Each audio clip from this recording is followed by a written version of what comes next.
In a hydraulic system, pumps are used to pressurize the fluid and create flow.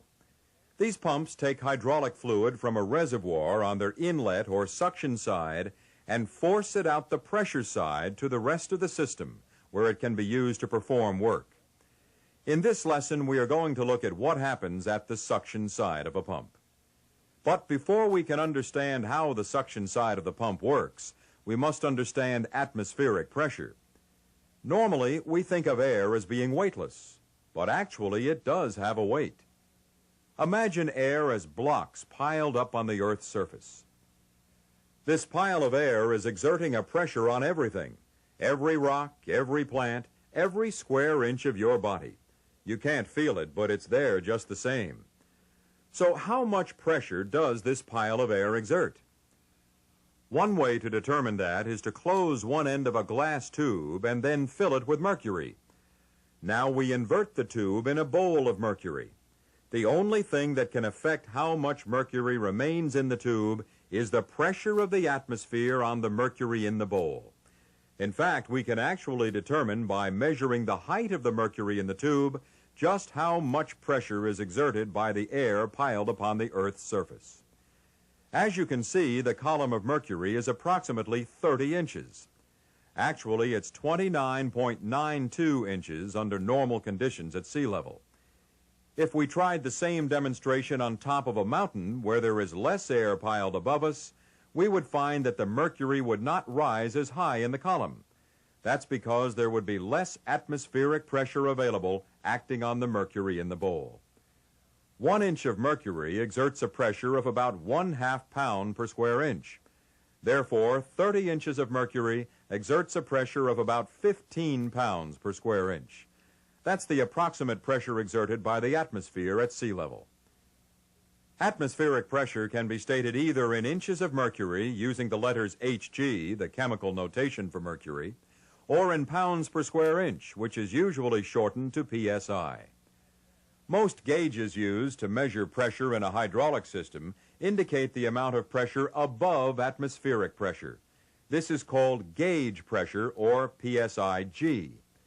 The actual pressure is really gauge pressure plus the atmospheric pressure and is referred to as psi-A, or pounds per square inch absolute.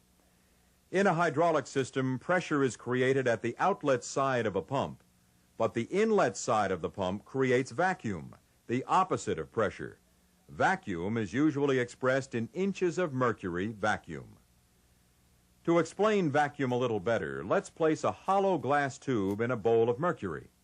Since the air in the tube is under the same atmospheric pressure as the mercury in the bowl, no mercury is being forced up the tube.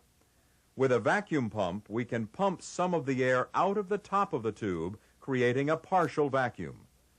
Now the atmospheric pressure in the tube is less than that pressing on the mercury in the bowl, so the mercury is pushed up the tube, in this case 10 inches. So we say we have 10 inches of mercury vacuum. Exactly the same principle is used when you drink a soft drink with a straw. You create a partial vacuum in the straw by lowering the pressure in your mouth below atmospheric pressure. The result is that the atmospheric pressure pushes the liquid up the straw.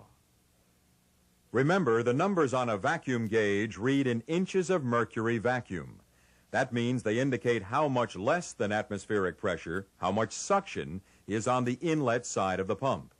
A 0 reading on a vacuum gauge, then, corresponds to atmospheric pressure, 14.7 psi, or 0 suction. Now let's look at a simple hydraulic pump and see how pressure and vacuum affect its operation. When the rotor turns, the vanes, which are free to move in and out, are forced outward against the outer ring by centrifugal force. As the rotor turns, this space gets larger, creating a partial vacuum on the inlet or suction side of the pump coming from the reservoir.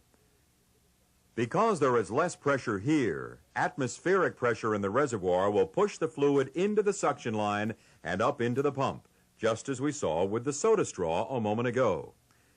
The pressure applied to the liquid by the atmosphere is used in two ways. First, it moves the liquid from the reservoir up the suction line to the pump inlet port. And secondly, it's used to force the liquid into the pump to fill the moving rotating group.